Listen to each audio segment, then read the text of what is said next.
Når du skal aflevere din matematikproblemregning korrekt, skal du gøre følgende.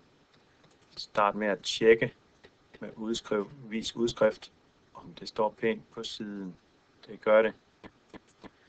Så siger du gem som i der Excel projektmappe.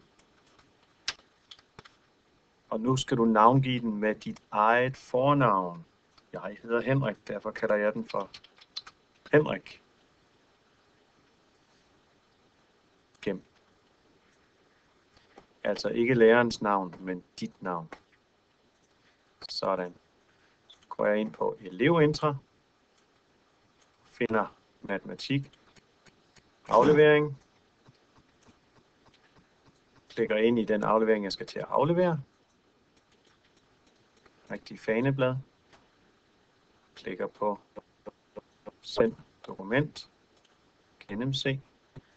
Så er spørgsmålet, om jeg lige kan huske, hvor det var, jeg gemte den henne.